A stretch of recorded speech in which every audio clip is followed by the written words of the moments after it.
बिस्मिल्लाहिर्रहमानिर्रहीम। अस्सलाम वालेकुम। आज की वीडियो में बात करेंगे कि इमरान रियाज खान ताहाल लापता हैं और कुछ ट्रेसेस मिले हैं उनके, उस हवाले से बात करेंगे। और बात करेंगे कि जो सस्ती शोहरत वाले लोग हैं, जिनको ऑलरेडी अल्लाह ने शोहरत दी है लेकिन वो फिर भी सस्ती शोहरत चाहते हैं, उनको सेटिस्फिकेशन नहीं होती, उसके बारे से भी बात करेंगे। लेकिन सबसे पहले बात कर लेते हैं इमरान रियाज खान की, कि जिनके बारे में कहा जा रहा है कि अफ़गानिस्तान से उनको कुछ ट्रेसेस मिले हैं, कुछ कॉल्स रिसीव हुई हैं और ये भी कहा जा रहा है, ये साबित करने की कोशिश की जा रही है कि वो अफ़गानिस्तान में मौजूद हैं।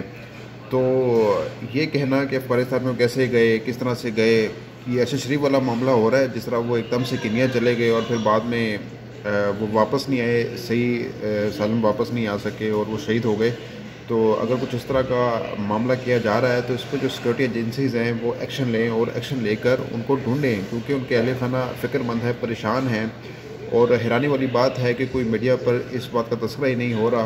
वो एक पाकिस्तानी थे, वो एक हुब्बुल वतन पाकिस्तानी थे और बल्कि हैं और अच्छे सहाफ़ी हैं और आवाम के लिए आवाज़ उठा रहे हैं। तो हमारा भी काम है कि हम उनके हक़ में आवाज़ उठाएं और उनके बारे में बात करें कि आखिर वो हैं कहाँ।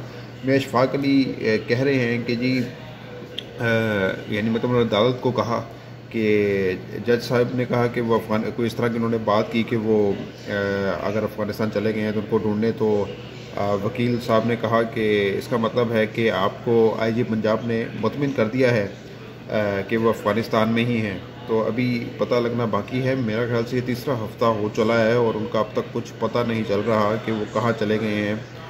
तो ये पता लगाना बहुत हद तक ज़रूरी है, क्योंकि वो आवाम की आवाज़ थे, वो आवाम के लिए आवाज़ उठाते थे, वो लोगों के लिए, आम और मज़लूम शहरी के लिए वो आवाज़ उठाया करते थे।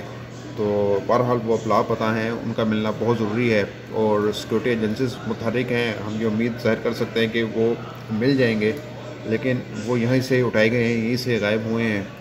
तो अब इसकी तहकीकात होना बाकी हैं और अभी सारा दारोमदार इस टाइम अदालत पर लगा हुआ है कि अदालत इस हवाले से अपना क्या किरदार अदा करती है और जो सिक्योरिटी एजेंसीज हैं उनसे किस तरह से वो काम लेती है।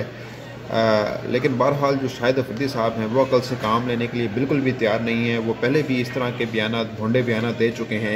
एक बंदा ऑलरेडी मशहूर है जिसको अल्लाह ताला ने इज़्ज़त दी है, लेकिन वो इज़्ज़त उसको रास नहीं आ रही, वो शायद सेटिस्फाई नहीं हो रहा उस इज़्ज़त पे। वो क्रिकेट मैच खेले उन्होंने और लामहदूद क्रिकेट मैचेस खेले और कुछ लोग कहते थे कि ये 100 मैचों के भी प्लेयर नहीं है। लेकिन बहरहाल अल्लाह इज़्ज़त देने वाला है, जिसको भी अल्लाह इज़्ज़त दे तो उस पर आप सवाल नहीं उठा सकते। लेकिन बहरहाल अगर एक बंदे को अल्लाह ने इज़्ज़त दी है तो वो इज़्ज़त संभालना भी तो जानता हो ना, उसको इज़्ज़त संभालना तो आती हो। लेकिन अगर उस बंदे को इज़्ज़त ही संभालना ना आती हो, जो अपनी इज़्ज़त खुद ना कराना जानता हो, तो फिर अगला बंदा फिर उस इज़्ज़त को तार तार कर देता है। तो इसी तरह का हाल आप देख लें कि शाहिद अफरीदी से मुतल्लिक है कि शाहिद अफरीदी साहब जो हैं वो इमरान खान को कह रहे हैं, यानी मतलब उनको टारगेट करते हुए कह रहे हैं कि एक बंदा समझ रहा था कि वो अकेले कुल है और वो मुल्क को चला लेगा, अकेले ही मुल्क को चला लेगा। तो बात ये है कि जो इनके इर्द गिर्द लोग थे उन्होंने मुल्क चला के देख लिया तो क्या हुआ, बल्कि मुल्क जला कर देख लिया तो क्या हुआ, और अब भी मुल्क जल रहा है, हर सूरत में जल रहा है। एक पार्टी को साइडलाइन करने के लिए इमरान खान को खुले लाइन लगा कर मैं फिर कहता हूँ कि 9 मई के वाक़ये में जो भी मुलव्वस है उसको उल्टा टांगना चाहिए। इस तरह के हमले नहीं होने चाहिए पाक फ़ौज की तनसीबात पर। पाक फ़ौज हमारी फ़ौज है, लेकिन बात यह है कि ये जिस तरह से इस आड़ के अंदर अपना बोझ निकाल रहे थे शाहिद अफरीदी साहब इमरान खान के लिए, यही इमरान खान के पहले गुण भी गाया करते थे, लेकिन जैसे ही इमरान खान हटें तो इनको एकदम से याद आ गया। बल्कि ये जब अदम एतमाद की तहरीक आ रही थी तो उन दिनों में भी ये मौसूफ जो हैं वो शुरू हो गए थे और नून लीग जो हैं वो उनके गुण गाते हैं और कहते हैं शहबाज शरीफ बेस्ट एडमिनिस्ट्रेटर हैं। अगर हैं तो फिर वज़ीर आज़म क्यों नहीं अच्छे साबित हो सके, ये भी एक देखने से ताल्लुक़ रखती है बात। तो ये नहीं इनको नज़र आ रहा, महंगाई कितनी बढ़ गई है इनको नज़र नहीं आ रहा। शाहिद अफरीदी साहब को मुल्क का बेड़ा गर्क कर दिया, सत्यानाश कर दिया, डॉलर कहाँ से कहाँ पहुँच गया। लेकिन ये कह रहे हैं कि जी एक बंदा जो था वो मुल्क को ले जाना चाह रहा था, उसको ये लग रहा था ये तो सारे इकट्ठे हैं, मिक्स चार है, 14 की 14 पार्टियाँ इकट्ठी है, तो उन्होंने मुल्क को कहाँ ले गए हैं ये बताएं ना। ये 14 के 14 ये जो लोग हैं जो कह रहे थे कि लड़काना की सड़कों पे घसीटना है, मैंने जरदारी को उसका पेट फाड़ कर दौलत जो है ना हथियानी है, तो वो सारे मिलकर भी मुल्क को कैसे चला रहे हैं ये देखें ना आप। वो तो अकेला बंदा था, उसने तो बड़ा कुछ किया, उसने सेहत कार्ड निकाला, उसने लंगर खाने खोले जिसका मजाक उड़ाते थे लोग। तो ये भी नहीं कर सके, ये तो लंगर खाने भी छीन रहे हैं, तो सेहत कार्ड भी छीन रहे हैं, ये तो अवाम की जान भी छीन रहे हैं, अवाम के सांसों पर टैक्स लगा दें।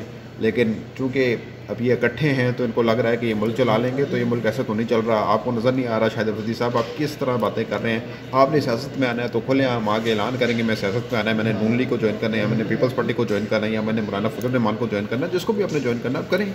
लेकिन ये क्या तरीक़ेकार है कि आप मुँह उठाकर बिला वजह जो है वो तनकीद शुरू कर देते हैं। इसी तरह का हाल इकरारुल हसन साहब का भी है कि वो भी आए दिन अभी ट्वीट करते हैं। पहले जवाद अहमद भी ये करते थे, इमरान खान से शुरू होती थी उनके जो लारा, और इमरान खान पर ही ख़त्म होता था। उनको रोटी हज़म नहीं होती थी जब तक वो इमरान खान के ख़िलाफ़ तनकीद ना कर लें। ये मैं जवाद अहमद साहब की बात कर रहा हूँ, और अब यही इकरारुल हसन भी कर रहा है कि इकरारुल हसन को भी जब तक ये ट्वीट्स ना कर लें इमरान खान के ख़िलाफ़ तब तक इनको चैन नहीं आता।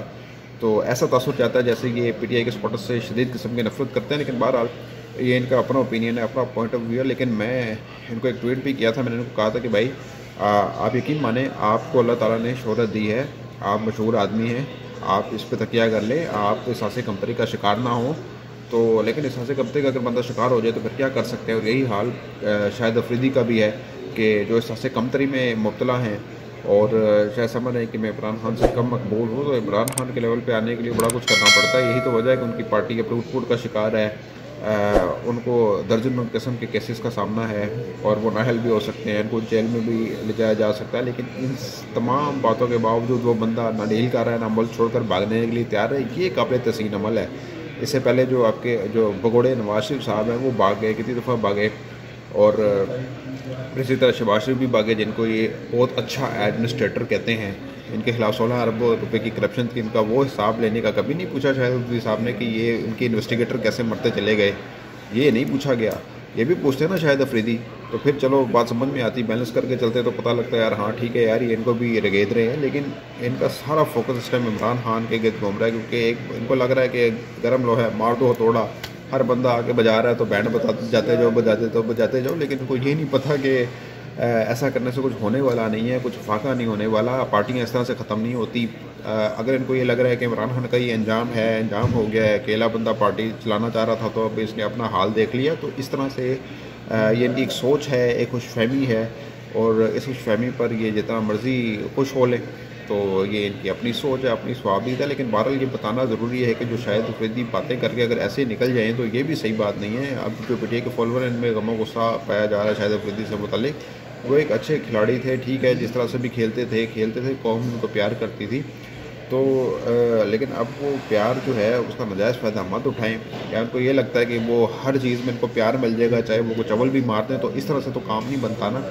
तो बहरहाल शाहिद अफरीदी साहब को सोचना चाहिए और सोच कर बात करनी चाहिए। शुएब अख्तर भी कह रहे हैं कि ये इस तरह की खत जो है वो मारते हैं शाहिद अफरीदी साहब।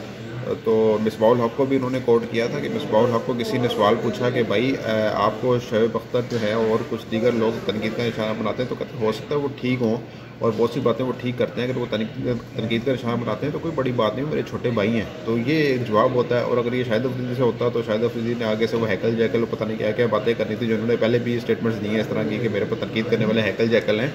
तो भाई फिर आप तनकीद करते हैं तो फिर आप क्या हैं, तो आप बर्दाश्त करना भी सीखें फिर। तो अब तक के लिए इतना ही, अगली वीडियो तक के लिए इजाज़त दीजिएगा, अपना बहुत ख्याल रखिएगा, अल्लाह हाफ़िज़।